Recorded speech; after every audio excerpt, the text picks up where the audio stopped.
Hello and welcome to Sara's herbs and spices. Friends, ഇന്ന് ഞാനൊരു home made sambar പൊടിയാണ് ഉണ്ടാക്കിയിരിക്കുന്നത്. അപ്പോൾ അതിൻ്റെ റെസിപ്പി എങ്ങനെയാണെന്ന് നമുക്കൊന്ന് നോക്കാം.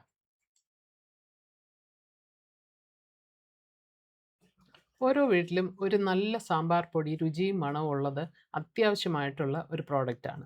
ഇപ്പോൾ മാർക്കറ്റിൽ നിന്നൊക്കെ നമ്മൾ വാങ്ങിക്കുന്നതാണെങ്കിൽ വളരെയധികം അഡൾട്രേറ്റഡ് ആയിട്ടുള്ള സ്റ്റഫാണ് നമുക്ക് ലഭിക്കുന്നത്. അപ്പോൾ വീട്ടിൽ തന്നെ നമുക്കിത് പൊടിച്ചുണ്ടാക്കിയാലോ? അതല്ലേ നല്ലത് ഹെൽത്തിന്? ഇതിനായുള്ള ഇൻഗ്രീഡിയൻസ് എന്തൊക്കെയാണെന്ന് നമുക്ക് നോക്കാം. 250 ഗ്രാം സാമ്പാർ പൗഡർ ഉണ്ടാക്കുന്നതിൻ്റെ ഇൻഗ്രീഡിയൻസ് ആണ് ഞാനിവിടെ പറയുന്നത്. ആദ്യമേ കഴുകി വൃത്തിയാക്കിയ 100 ഗ്രാം മല്ലി എടുത്തിട്ടുണ്ട്, മുഴുവൻ മല്ലി. അതിൻ്റെ കൂടെ കശ്മീരി മുളക് അഥവാ പിരിയൻ മുളക് ഞാൻ 25 ഗ്രാം എടുത്തിട്ടുണ്ട്. അതിൻ്റെ കൂടെ നമുക്ക് ഡ്രൈ റെഡ് ചില്ലീസ് വേണം, അതായത് വറ്റൽ മുളക്. അത് ഞാനൊരു 40 ഗ്രാം ഇവിടെ എടുത്തിട്ടുണ്ട്. ഇനി വേണ്ടത് ഉഴുന്നുപരിപ്പ് 10 ഗ്രാം, പിന്നെ തുവരപ്പരിപ്പ് 10 ഗ്രാം, പിന്നെ കടലപ്പരിപ്പ് 20 ഗ്രാം എടുത്തിട്ടുണ്ട്, ചന്ന ദാൽ. ഇതിൻ്റെ കൂടെ പച്ചരി ഞാനൊരു 5 ഗ്രാം എടുത്തിട്ടുണ്ട്. ഇനി നമുക്ക് വേണ്ടത് ക്യുമിൻ സീഡ്സ് അഥവാ നല്ല ജീരകം ഒരു 12 ഗ്രാം, പിന്നെ ബ്ലാക്ക് പെപ്പർ കുരുമുളക് 3 ഗ്രാം, പിന്നെ ഉലുവ എടുത്തിട്ടുണ്ട്, അതൊരു 4 ഗ്രാം. കായപ്പൊടി എടുത്തു വെച്ചിട്ടുണ്ട്, അതൊരു 5 ഗ്രാം നമുക്ക് ഉപയോഗിക്കാം. പിന്നെ മഞ്ഞൾപ്പൊടി 10 ഗ്രാം.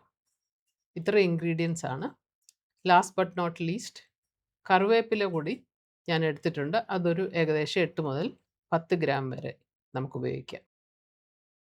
ഈ ഇൻഗ്രീഡിയൻസിൻ്റെ ഓരോന്നിൻ്റെയും വറവ് വ്യത്യസ്തമാണ്, അതുകൊണ്ട് സെപ്പറേറ്റ് ആയിട്ട് വറുത്ത് വേണം മിക്സ് ചെയ്യാൻ. ഒരു പാത്രം അടുപ്പത്ത് വെച്ച് ചൂടായി വരുമ്പോൾ നമുക്ക് ഓരോ ഇൻഗ്രീഡിയൻറ്റും ഇട്ട് കൊടുത്ത് വറുക്കാം. ആദ്യമേ നമുക്ക് മുഴുവൻ മല്ലി ഇട്ട് കൊടുത്ത് ചെറുതായി ഒന്ന് വറുത്തെടുക്കാം. ചെറിയ തീയിൽ വേണം ഇത് ഓരോന്നും വറുത്തെടുക്കാൻ. തീ കൂട്ടിയിട്ടാൽ ഓരോ ഇൻഗ്രീഡിയൻറ്റും അത് കരിഞ്ഞു പോകാൻ സാധ്യതയുണ്ട്, അതുകൊണ്ട് സൂക്ഷിച്ച് വേണം ചെയ്യാൻ. മല്ലിയുടെ കളർ ഒരുവിധം ഒന്ന് ഗോൾഡനായി വരുമ്പോൾ നമുക്കിത് വാങ്ങാവുന്നതാണ്.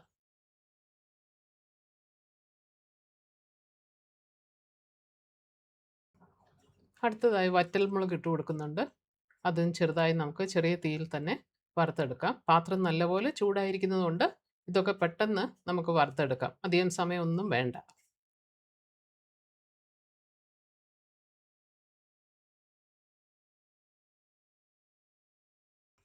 ഇനി പിരിയൻ മുളക് ഇട്ട് കൊടുക്കുകയാണ്, കശ്മീരി. അത് നമുക്ക് പെട്ടെന്ന് വറുത്ത് കോരി പാത്രത്തിലേക്ക് ഇട്ട് കൊടുക്കാം.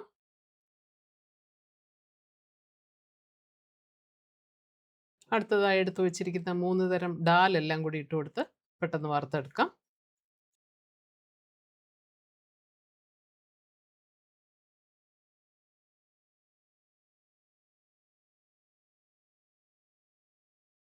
ഇതെല്ലാം എളുപ്പപ്പണിയാണ്, ഒട്ടും താമസമില്ല.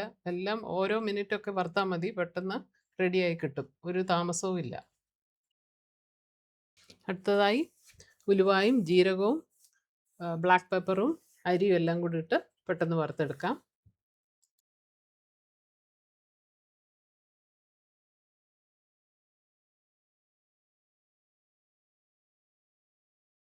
വറുത്ത ഇൻഗ്രീഡിയൻസ് എല്ലാം നമുക്ക് ആ സ്റ്റീൽ പാത്രത്തിലേക്ക് ഇട്ട് കൊടുക്കാം. ആറിയതിന് ശേഷം നമുക്ക് അത് പൊടിച്ചെടുക്കാം. ലാസ്റ്റ്ലി നമുക്ക് ആ കറിവേപ്പില കൂടി നല്ലപോലെ ഒന്ന് വറുത്തെടുക്കാം.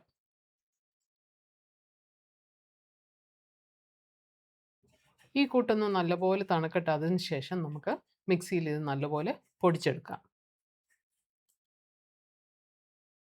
എല്ലാം കൂടി ഈ ചെറിയ ജാറിൽ ഒന്നിച്ച് ഇപ്പോൾ പൊടിക്കാനൊക്കത്തില്ല. ഞാൻ ആ മുളക് അങ്ങോട്ട് മാറ്റി വെച്ചിട്ട് മല്ലിയും ബാക്കി സാധനങ്ങളെല്ലാം കൂടി ഇട്ട് ആദ്യം പൊടിച്ചെടുക്കാം.